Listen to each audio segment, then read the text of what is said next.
Hello everybody, I am back on here with some ideas for a reading journal. This is what I'm going to be doing in 2024.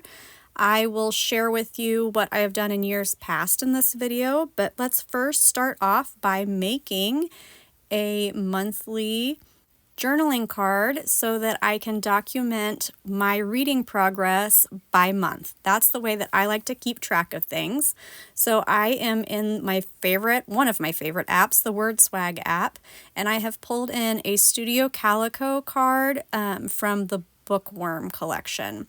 And all I'm doing is I'm typing in February books read, and I am going to select wet paint as the font that I want to use, and I am just going through and seeing which variation of that font I actually want to use on my card. So I definitely want this really big, bold font, very graphic, that I'm going to pull in there, and it also matches what I've already done with January. So I've already made some decisions up to this point.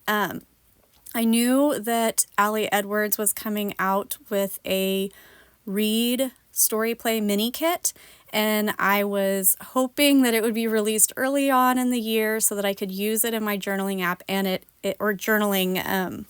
my book journaling page, and it is. So I am rearranging things, thinking ahead of how I actually want to use that kit, and I think when I was recording this it had just been released, so I was super pumped about it. So I keep this in my 2024 folder in my Project Life app just to keep things organized. You can see that we're already into February at this point, and maybe even into March in my reading. I'm not 100% sure how far this video goes. So I have already documented the books that I've read in January and the books that I've read so far in February. And what I've done in the past is I have just put stars on the screenshot of the book cover. So that is a really simple way. That's what I did last year. Maybe even the year before that. Really simple way to just document what you're reading without typing anything extra. And I do like the simplicity of that, and that's what I needed last year. This year, I really, in the past couple of years, I've really missed my own thoughts about each book, and I kind of forgot, what was it that I liked about that book, or who even were the characters. So that's what I want to do this year. I want to go back to the way that I used to document. I would put a number on the pages. I'll maybe add some examples of that at the end of this video, but I would put a number on each of the journaling cards so that I could keep track of where I was, and then I would put a little description and my rating on there. So that's what I want to do this year. You can see on there I have added that story play mini kit read journaling cards as just some placeholders of things that I might want to use. And then here I'm going through and I am looking at where I actually stored that mini kit. So I stored it in the Day in the Life folder that all came out as one release. So I just kind of grouped it all together, and I have them all in their own individual folders. So this currently reading with the title, the author, and the rating is what I want to use. That other journal card was actually from the Start Story Kit, which was from January of 2024.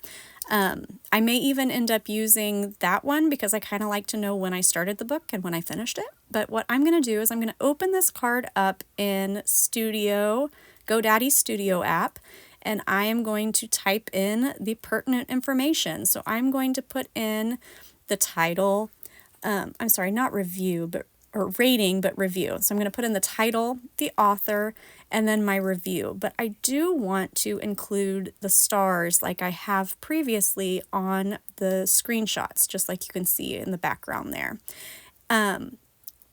Previously, I have done that using the freeform font in Project Life, using a star dingbat font that you can get for free from dafont.com or 1001fonts.com, all of those different places. I'll link those below.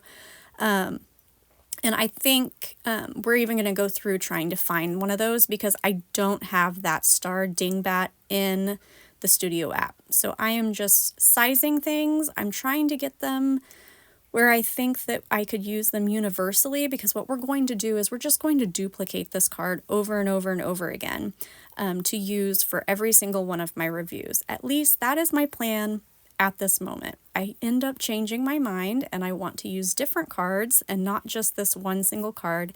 I kind of thought in my mind that there were different variations of this in the mini kit, and there were not.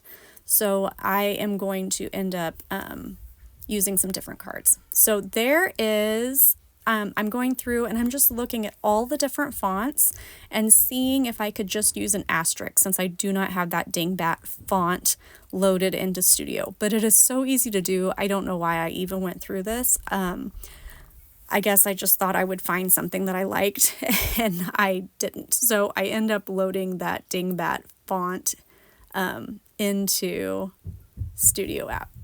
I also toyed with the idea of adding half stars.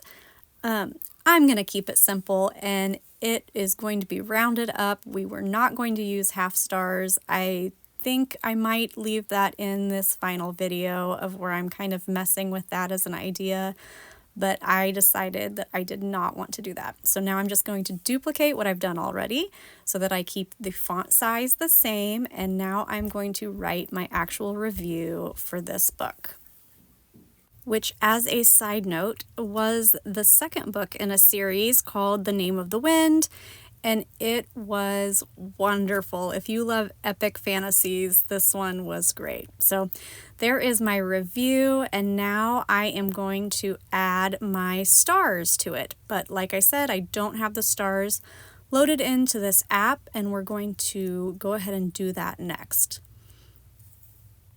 There are so many dingbat fonts that you can get so creative with, but I have used this one before, like I said, in my Project Life app, and I just wanted to find the same one again. So I'm just going to Google and typing in star dingbat font, and that took me to 1001fonts.com, and I did find the one that I have used in the past. So I am just scrolling through right here, and it's right there in the middle, that MF star dings. And I'm just kind of looking around and seeing if there's anything else that I might be interested in. I've also used those arrows. Okay, so I clicked on download. I'm downloading it to my phone. It's going to actually save it to my files. Now, if you don't have an iPhone or if you have something different, then it won't be the same. So there it is, and I'm going to just click on it. So my little arrow popped up and I could click on it and it should pull it up, and it usually goes right to the font, but I obviously scrolled right past it and I couldn't remember the name of it either, even though I just downloaded it. I just wasn't paying attention when I was doing this. So I am going to look back, and it's MF star dings, and it should be in alphabetical order. There it is. It's a zip file. You click on it, it unzips it, you tap it, and then I open it in the Studio app, and it brings it right in. So it's going to be at the very end of all of your fonts. There it says it's been installed. I'm sorry, maybe it brings it to the very beginning. So I am scrolling through. It's not there. What happened is I just need to close out of Studio app and bring it back up. So I am actually, maybe I didn't do that. Maybe I just waited a minute because I was being impatient. Getting a little click happy like I like to do. So I duplicated that, and then there it is. So I'm going to click on it, and what this does, you can go to the website and you can pull up the character guide, the key. I just, once again, get impatient, so I just go through. So capital A and lowercase a are different stars, B, C, all the way through. So I am going to go through here in a moment and find the star that I actually want. So here we go. I'm going to start with all A's, I think, and then I go to all B's and C's, and I'm just going to keep clicking until I finally settle on one, and I cannot remember what star. It should show up here in a moment. So it looks like I ended up with the capital G star there, and I am just resizing it to fit in with my text. And the most stars that I'm ever going to give anything is going to be 5 stars, and the Wise Man's Fear definitely gets 5 stars. So I'm going to pop that into my Project Life app. I've saved that to my camera roll. And now what we can do is just go back in to Studio app, close out of that one, and then I'm going to duplicate this project. So I'm going to click and hold on that, duplicate, and I am going to take the information from the next book and put it on a new card that already has the text formatted. This is the same thing that I actually do with my screenshots. I have one running project that I take a screenshot from Goodreads, and they're all the same size. So then when I pop them into that same project, it will format it just exactly like the other ones have been. That's also where I keep my graphic that has the headphones on it for my audiobook. So I just move that to the bottom layer if it's one that I'm reading, or I bring it up to the top layer so that you can see it if it's one that I'm listening to. So I just duplicated that, and I have now done that twice, and I have 3 different journal cards that are all the same formatting, just with my different reviews on them. And now I'm going to the next page, and I'm just looking at what I want to do here. I am going to go back and duplicate another one of these cards and just keep doing the same thing that I have been doing, although I do end up changing my mind here in a moment. So I am going to put the information about The Perfect Marriage, that book, into this journaling card. I'm going to put the title, the author, my stars, and my review. That should all pop up here soon. There we go. That way you don't have to watch me actually painfully type this out.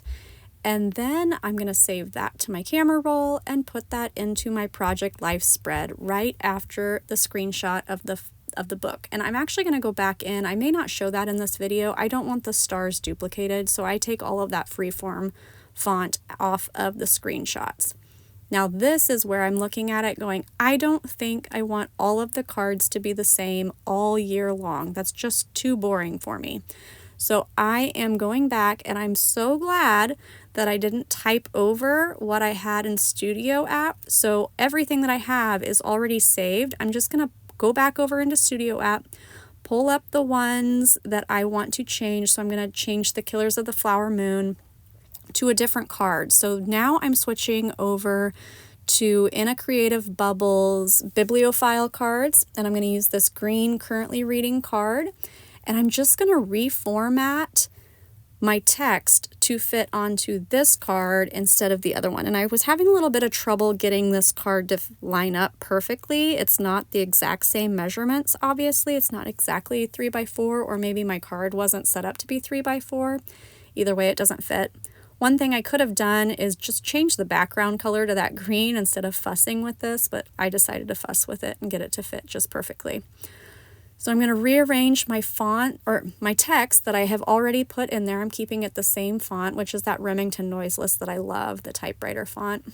And I'm just going to reformat this to fit onto this journaling card instead of the other one. I love these greens on this card, and I am thinking that I'm going to change those stars to match the colors of the card. I really just want this page to be a little bit more colorful and fun, so I like having the mix of different colors on the journaling cards just to switch things up. I'm really excited about the way that this page is going to turn out. I was a little disappointed with all the same journaling card. That's just too boring for the entire year of 2024 for me. So got this moved around. I'm actually changing the color of the star by selecting the green from the Currently Reading font, saving that to my camera roll, and then putting it into my Project Life spread. I love the way that turned out. It's so super cute. So we're going to do the exact same thing again with another one of the cards from In a Creative Bubble. However, I'm going to go back to that first page, and I am going to make a new journaling card because I really don't hate, I love the pink Allie Edwards card. It's super cute, and I'm going to use that throughout my spreads as well. So let's just make a new one. So I am going to duplicate one of the cards that I already did. I'm going to select the next journaling card from In a Creative Bubble, which I'm going to use this Love This Book card, and I'm going to reformat it. So I didn't do it that way to begin with. I just pulled the card up. Instead, I chose to go back and keep my formatting the same. So I'm going to duplicate one of these cards, and then I'm going to bring in that Loved This Book journaling card. So changing that background to that really cute orange peach card. And I'm going to fuss with it a little bit to get it the right size. And then we're just going to reformat this and add my journaling, my review, my notes is what it's called on this page. And I believe I matched the stars to the orange on this one too, which just is super cute and super fun. So here we go with my journaling. My documenting, my text. I'm going to type in the title of the book. And then it's actually the same author. I did that by design. I was actually kind of doing this late at night. So it's the same author as the card that I duplicated. So that way I don't have to mess with the name. And I'm going to just resize that, reformat it, pinch in the sides so that it will have an automatic line break there. And then I'm going to resize the author's name.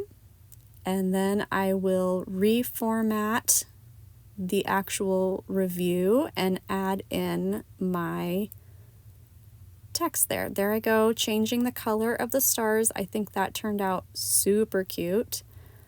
I'm going back and looking at this, remembering how many stars I gave it, and I'm also trying to remember what my review is going to be. So here we go.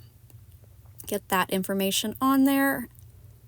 This was another book that I really didn't expect to like, especially from the reviews. Guys, don't listen to the reviews. Sometimes the book is so much better. I kept this in my Kindle for a really long time before I actually read it, and I really enjoyed it. It was a great, great book. I immediately told my sister, who is my reading buddy, that she needed to read this book as well. So I'm so fortunate that hi Abby, I have a wonderful sister that has the same tastes in books as me. So we get great recommendations from each other, and she is a much more voracious reader than I am. So I love hearing her reviews so that I can read what she really liked. I didn't end up filming all of the cards that I made with my book reviews on them, but I have all of those into the spreads now at this point. I'm going into WordSwag, and I need to make some more monthly journaling cards, the monthly dividers.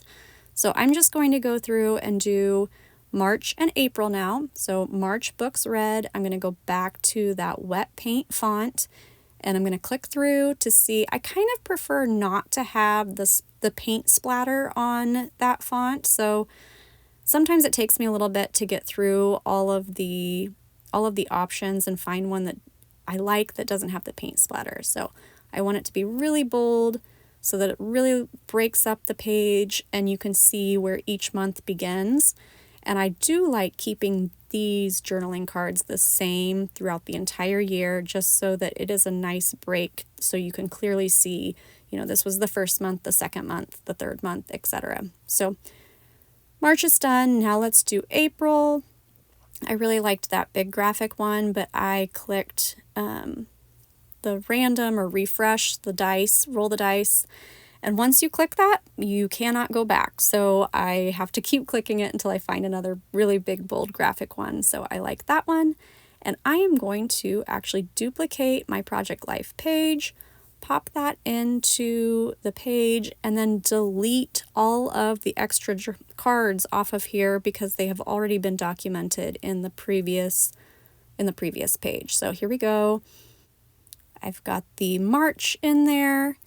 And now I am duplicating that page, pulling it back up, and I can go ahead and delete these journaling cards that have already been documented in the previous page. And then I will be able to start this page off with April. So I'm going to pull in that card that we just made in WordSwag, to break up the months. I'm going to move it down a little bit because we're right at the beginning of March when I'm doing this, maybe even the end of February, so I'm not sure where I will be reading each of those books. And then I also like to name these pages to keep them in order, and I accidentally typed 2023. Who else is still doing that? 2024 book journal page 1, and then I'm going to rename the next one the same thing, 2024 book journal page 2. Then of course the third one will be page 3. I'm super excited to document this way this year and can't wait to see what you guys come up with. Don't forget to subscribe, like this video if you'd like to see more, and as always, I'm always taking suggestions for new videos in the future. Thank you guys. Bye-bye.